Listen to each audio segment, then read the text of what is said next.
David? Yes, Peter? You know how we did that Crisis on Earth S three-parter that had all the Fawcett characters in it recently, including Bulletman? Yes, the one that you did such an exceptional job of wrangling and editing and sticking together. Yes, I remember it well. Thank you, sir. And also, do you remember our 300th episode last week that had lots of heroes and lots of villains in it? And the villains including the Tattooed Man. And of the three of us, I'm the only one with tattoos. It made sense for me to play the Tattooed Man. Yes! Well, with that in mind, you'll never guess what I've just found. Transmitter device activated. Coordinates set for Earth 2.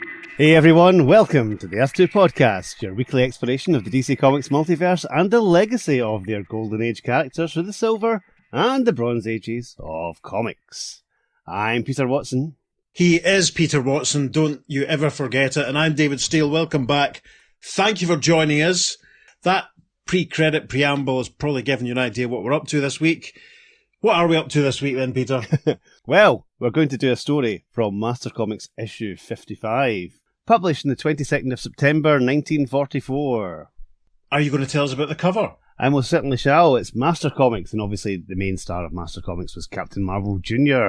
And we have the main image of Captain Marvel Jr. There is a submarine that seems to be lying on the ocean bed, and Cap's flying through the sea. Doesn't look like he's swimming, it does look like he's actually in flight mode, flying up from this sunken sub. Yes. At the top, Master Comics banner, 10 cents, number 55. In the top left corner, one of the stars appears in an inset panel, and that's Radar. He's a guy with a hat and a coat and a tie. Is that his power to have a hat and a coat? Yes, pretty much. Are we going to have to do a portmanteau episode of guys who wore hats and coats? Because I don't want to do that. I'll do some digging and I'll see if I can whip off of the coat stand. Yes, there's also a caption box telling us who else is in this issue, and it is Captain Marvel Jr., Radar, Nyoka, and Bulletman. And we're now going to cut exclusively for our YouTube viewers to Logan recreating the cover to this issue, because he obviously voices Captain Marvel Jr. for us on the show. We're now going to cut to Logan recreating this cover as he swims away from a model submarine. Well, we go. That was very effective, wasn't it? Very talented, Thank that boy. you, Logan. Mm-hmm. Multi-talented. He's our very own Mr. Terrific. So, Pete, say, out of this whole list of stars of Master Comics, Radar, I mean, honestly, what's all that about? Just let's reaffirm for the listeners exactly who we're dealing with this week. Yes, we're going to do the Bulletman story from this issue. It's going to be very exciting, so strap yourself in, folks. So there's no splash page to kick off this story because the story's not that long. But we do kick off with a very 70s Marvel Comics presents, Stan Lee presents type origin spiel for Bulletman, which reads, Jim Barr, mild police laboratory worker, has perfected gravity helmets for himself and Susan Kent, enabling them to become flying fighters of crime. For yes, this is a story featuring Bulletman, the flying detective, in The Tattooed Man. Yes, listeners, you will no doubt be astonished to learn that Peter has done some digging and found that there was a Golden Age tattooed man. Well then. So, Pete, we're all very familiar with the Green Lantern villain, the Tattooed Man, because he was the chap that obviously popped up last week. When did he first appear? It was in Green Lantern issue 23, which is one of the first Silver Age Green Lantern comics I ever bought, to be honest. Nice. A story called The Threat of the Tattooed Man, which came out in the 3rd of July, 1963. I didn't buy it off the stands. So Gosh, I'd been very impressed if you had. Yes. And as we discussed previously, he had a different costume when he appeared in that Just League 100-pager a year or two ago as the crow flies in the chronology, and popped up a few times here and there. And yeah, I suppose we should probably just get on with this story then, shouldn't we? Let's do so. We kick off, as you might expect, with a caption. Lieutenant Kent finds it a quiet day at the police station when suddenly... Yes, Lieutenant Kent standing up from behind his desk because a man, a very panicked-looking man, running in towards him. Man wearing a white shirt and Bruce Banner-style purple trousers, and he's running in saying, Help! Mida! Police! You gotta protect me! They're after me! Why, you're Tattoo Tony, the convict. Yeah, that's me. Got tattoos all over my body. I'm proud of him. And to demonstrate, Tattoo Tony rolls up the right sleeve of his shirt, and we can see, indeed, he has plenty of ink all over his hands and arm. He leans forward to Lieutenant Kent in the next panel, saying, But I'm an ex-con now. Just got out of stir today, a 10-year stretch. And you gotta protect me from the gang. Your own gang? Are they after you? Yeah, hot and heavy. You see, I'm trying to go straight, and they won't let me. Please help me go straight, Kent. I'm glad to hear you say that, Tony. We'll help you. You need a police bodyguard. Trouble is, I'm short of men right now. And he stands up, and at this point he breaks off because two people have entered the room. It's the familiar faces of Jim Barr and, of course, Susan Kent, daughter of Lieutenant Kent, a.k.a. Bullet Girl. Lieutenant Kent continues. Jim! Oh, Jim! Suppose you act as bodyguard for Tattoo Tony. Who? Me? But, Lieutenant... No buts now, Jim. Just stick with Tattoo Tony and protect him from his old gang. He says they want to kill him. Jim takes off his lab coat, looking a little bit unsure, and we see Tattoo Tony. To my eyes, he looks a little bit shifty. I'm not sure he's being entirely honest at this point. But before Jim leaves on this strange and dangerous assignment, Susan manages to whisper in his ear. Don't worry, Jim. I'll follow you up as Bullet Girl. Okay, Susan. And then we see Jim looking very smart. Is that a double-breasted suit? I don't know, it's just, but I like the cut of the collar. We see Jim and Tony walking along the street. It's very busy, lots of people around.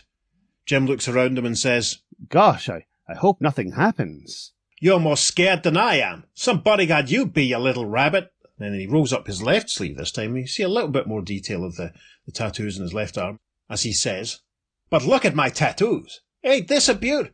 I can spend a whole evening just looking at these. Marvellous, says Jim, obviously not convinced. He obviously doesn't have any. Suddenly, there is a zing! And it almost looks as though the top of Jim's pocket square has been ripped off, but he looks up and says, What's that? And Tony ducks behind him, because he's as big a rabbit as he accused Jim of being. Hiding behind Jim, he says, The gang! They're after me! Again! Protect me! And then we see a car being driven towards him at speed. A couple of guys hanging out the back window shooting at Jim and Tony. One guy from the car says, Tony's got a bodyguard. We'll mow them both down. And Jim, I'm very impressed here. I don't know what he's expecting to happen, but Jim raises a hand in the direction of the car and says, Here, stop that! Save me! Cries Tattoo Tony, still hiding behind Jim. But a flying figure flashes down from the sky. A Bullet Girl. Yes, Bullet Girl zooms in, saying, Good thing I followed Jim. And then she flies right up to the car, the open window where the goons have been shooting at Jim and Tony, and she flies in the open window and punches green-suited goon who's got a machine gun, who exclaims, Bullet Girl! Ah! Tony is delighted for this. We see him hopping up and down on the pavement as he yells, Yay for Bullet Girl! And then we also see, in the alleyway behind him, Jim's getting undressed. I couldn't change before in plain sight, but now, while she keeps them busy, Bulletman joins the fray. Yes, and what we see first of all going on here is the goon in the green suit has punched Bullet Girl, saying, Take that! Oh! Exclaims Bullet Girl, as Bulletman flies up saying, I'll take over now, Bullet Girl. In fact, he grabs hold of the car, which is still speeding along. Leaning into the open window, he says, Why don't you let Tattoo Tony alone? Let him go straight if he wants to. The green-suited goon cries, What? Another one? We want his body and we're gonna get it, sooner or later. This hand grenade'll fix you. Gosh, and indeed, he has a hand grenade. He throws it at our heroes. Of course, they're Bulletman and Bullet Girl. It doesn't bother them. The grenade explodes with a boom, as Bulletman directs Bullet Girl out of the way of this small explosion, saying, Back, Bullet Girl. And then we see the car scooting away in the background as the caption reads, Under cover of the explosion, the killer gang makes off. Our two heroes cross to Tattooed Tony, who says, Gee, thanks, pals. You sure saved my life. Bullet Girl says, They certainly are determined to kill you before they let you go straight, Tony. I think it's a shame. And then they all walk off together down the road, with Bulletman saying, We'll stop those rats. You have 2 bodyguards now, Tony. Oh, boy. Now I'm safe. That scared little guy that was guarding me before just disappeared. And as they're still walking along, Bulletman doesn't remark on what Tony just said, but Tony continues saying, Come to my place. I gotta treat you to something for all this kindness. You mean something to eat? Says Bullet Girl. In Tony's place. In response to Bullet Girl's question, Tony replies, To eat? Nah, I'll let you look at all my tattoos. And with that, he opens his shirt and we see that, yes, he's completely covered all over his torso. Bulletman says very dryly, How generous, Tony. And then See that Tony's taken his shirt off completely and started rolling up his left trouser leg, and we can see his tattoos all over his leg as well. This must have taken ages. This ain't nothing. I got better ones here. Oh, golly. Realising that he's exposing himself. Pardon me. I forgot a lady was here. I even got more, but that's enough. We're terribly disappointed.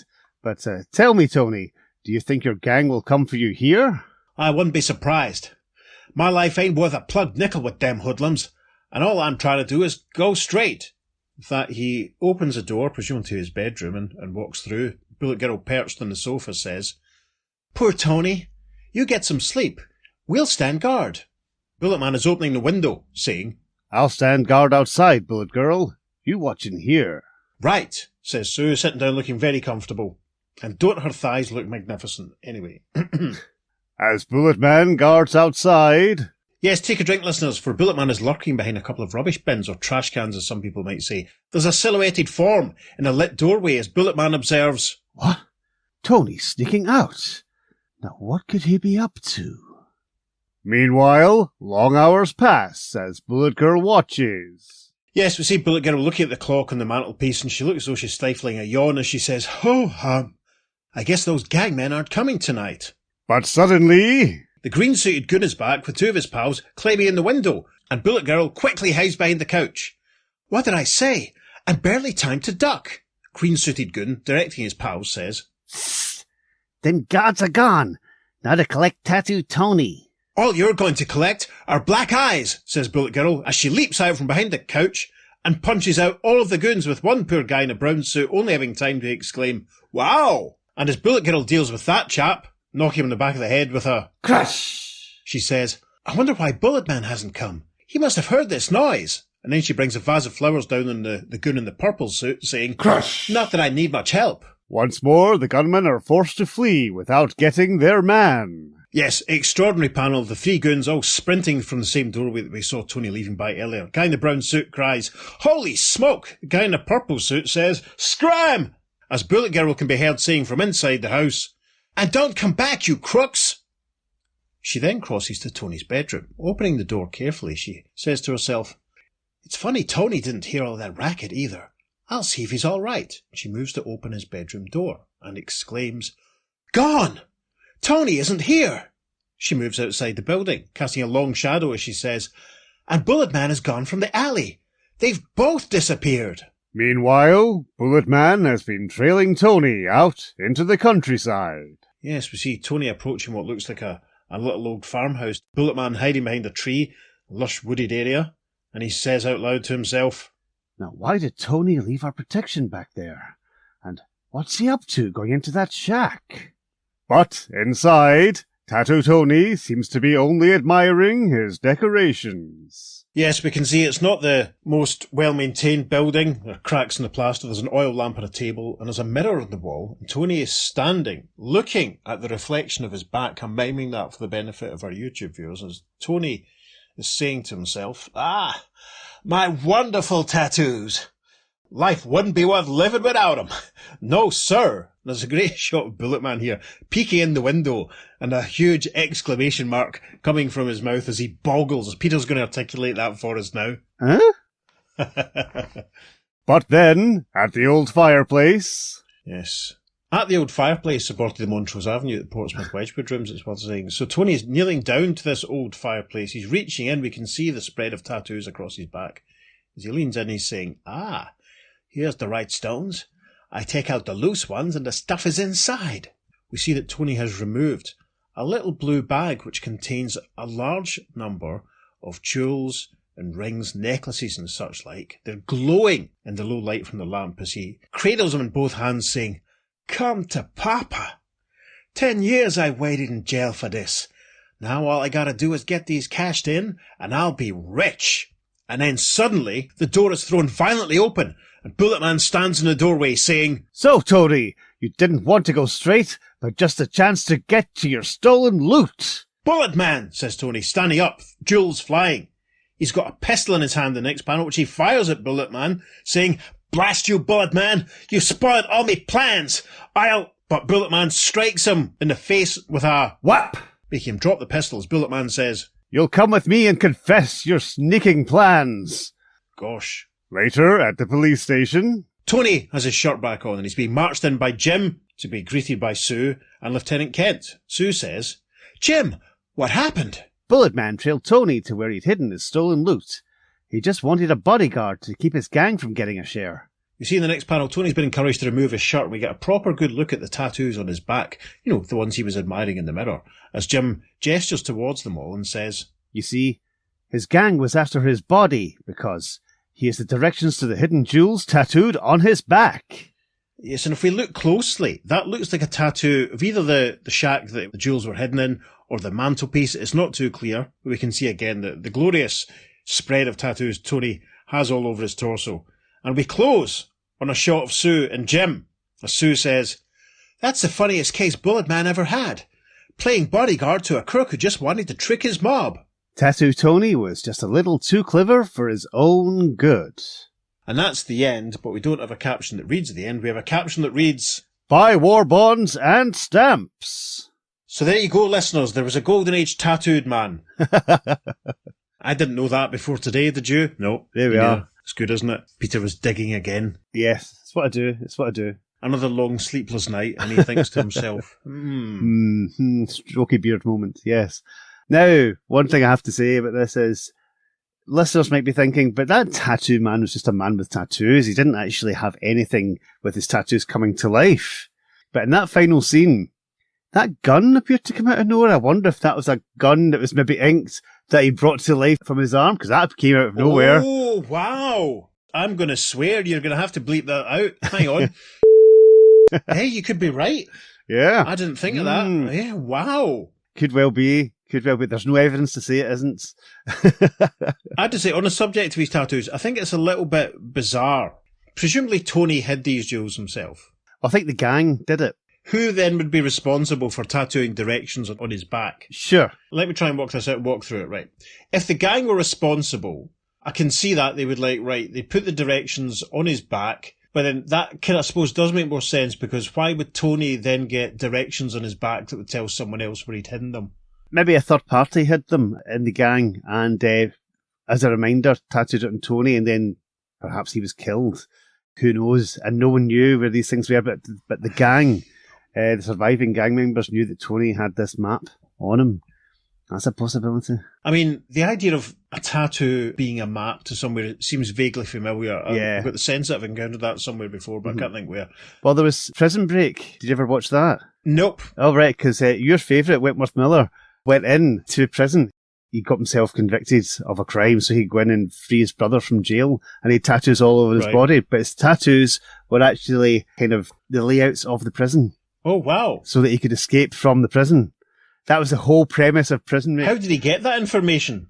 I think he was an architect or something, or, he knew someone who knew someone. Right. Or perhaps he used his cold gun to threaten someone.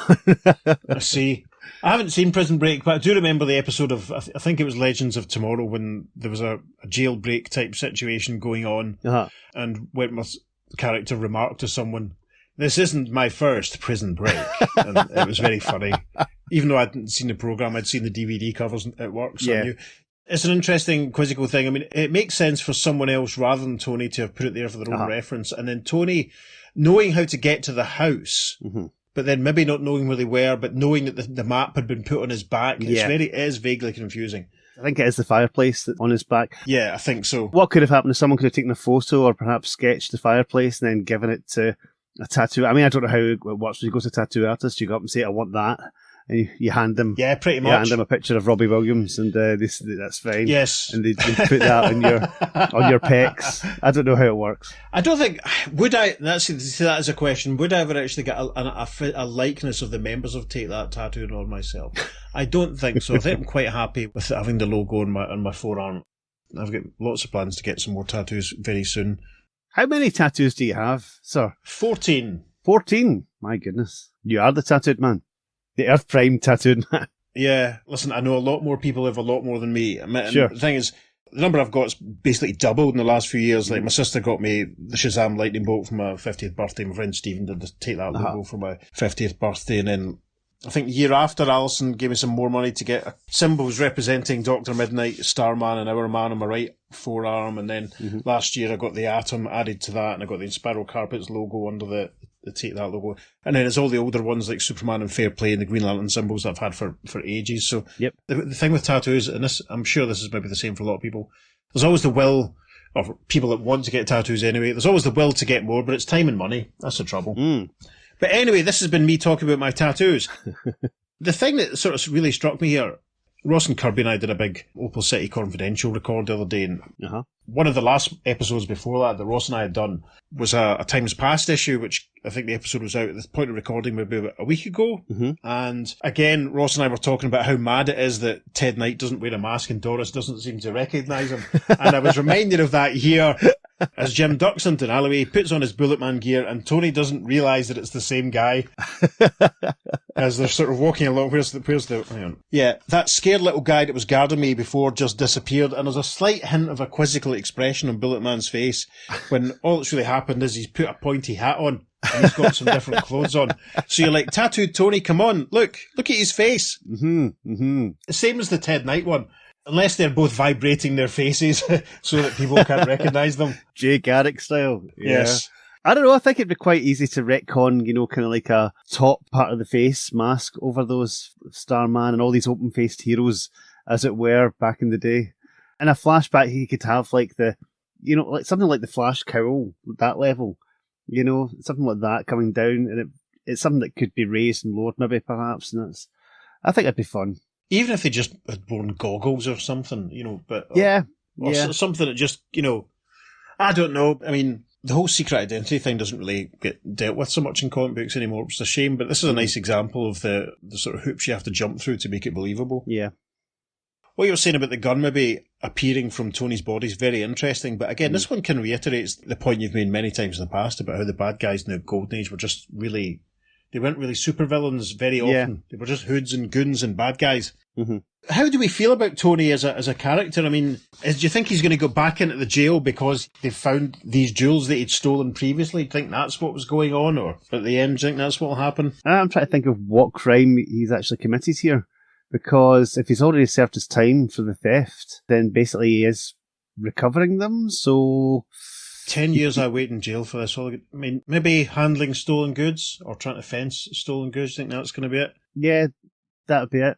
He could have also said, I was going to turn these in. Oh, yeah, maybe. Hey, that would have been a really good twist because that would have been proof that he wanted to go straight. A double twist at the end, that would have been good. As Bulletman says, you didn't want to go straight, but just the chance to get to your stolen loot. So maybe he had put them aside. Great artwork in this. I love the detail from the ramshackle house that he's gone to hide in. And that classic broken plaster with the wooden slats in the wall. That's great. And the street scenes all looked very good, and Bulletman and Bullet Girl both looked fantastic. They both look very buff and heroic and gorgeous. So it all works for that. And that scene with Tattoo Tony in the doorway and the light behind him, and then when Bullet Girl comes out and get the long shadow that you mentioned, Cass, it's really nice. Yeah, that works lovely for this. So yeah, very, very nice. Especially compared to some of the basic art stories that we've done from this time. This is really one of the better ones. Yeah, we haven't done a huge amount of Golden Age stories, but we've done it. I think we've probably done a few more than we expected to do. And it's always surprising. It's not. Is it surprising? On a level, I feel I'm being surprised whenever I see how good the Fawcett and Quality Comics art is compared to a lot of the DC stuff. Yeah, definitely. And you sort of do find yourself wondering, was it just the strength and interesting qualities of the DC characters that made them endure when it does seem like the other guys were producing better looking work? That's the thing, yeah. Well, DC did outlast them all. I think it's the power of Superman, pretty much, eventually overrode everything. Yeah. Of course, I'm not saying that all of DC's Golden Age artists were terrible, far from it, but when you think about some of the stories that appeared in All-Star Comics, when it's like a line and a circle and that's the Atom. But then you get somebody like Jack Burnley and Jack Kirby who were doing exceptional stuff, so it's kind of swings and roundabouts. I suppose what I'm saying is, out of the stories we've done at least, it certainly seems like, there's better artwork elsewhere. And then at other companies, you've got Will Eisner and Lee Elias doing amazing work as well. I mean, there's some outstanding Golden Age artists. Such a mixed bag, and you never really know what you're going to get until you jump into it, to be perfectly honest. So, but that's half the fun. Absolutely. Yeah. So well done, Pete. Well done on finding the Golden Age tattooed man. Oh, thank you very much, sir. Thank you. When you said you'd found this, I was actually very pleased. I thought, good, because it's a while since you've surprised me in such a way. Uh-huh. And I'm sure the listeners will enjoy it as well. Very exciting. Listeners, did you enjoy it? If you did, what could they do, Peter? You could write to us and tell us at the earth2podcast@gmail.com. Make sure you follow us on social media because I believe this is a public domain story. I'll be putting up the full story. You'll be able to read it yourself and have a look at this artwork. Wonderful. On Facebook, Instagram and Blue Sky, we're at the Earth2 Podcast. And on Twitter, we're at podcast_Earth2, and it is, of course, the number 2 for all of our socials. It certainly is. Listeners, we hope you've enjoyed this little brief pause for breath featuring Bulletman and another tattooed man as we gear up for the next little stretch of stories. I've certainly enjoyed reading this. I like these little surprise, guess what, there was a Golden Age version of this guy type stuff, or here's another legacy character you didn't imagine. Great stuff, Peter. Well done. Here's to many more surprises in the future. As I always say at this point, if you're enjoying what we're doing on the show, please consider going to wherever it is you receive your podcasts and leaving us a positive review or sharing our posts on the socials or going to our coffee page and buying Peter the price of a beverage as he continues to edit our 299th and 300th episodes. Yes. At the point of recording. On that bombshell. Yes, I've been Peter. And I've been David. We'll see you next week on The Earth The Earth 2 2 Podcast. Transmatter Cube activated. Return coordinates set for Earth Prime. The green-suited goon is back with 2 of his pals climbing in the window. Bullet Girl ducks quickly down behind the couch, saying, "What did I say?" Oh, she says, right, okay, she ducks, right, okay. And Bullet Girl quickly moves behind the couch, saying, and Bullet Girl quickly hides behind the couch. As she opens the door to Tony's bedroom, right, so I'm just going to do that all that again. So following on from Don't Come Back, You Crooks. Wonder Woman? Extraordinary change of character, right.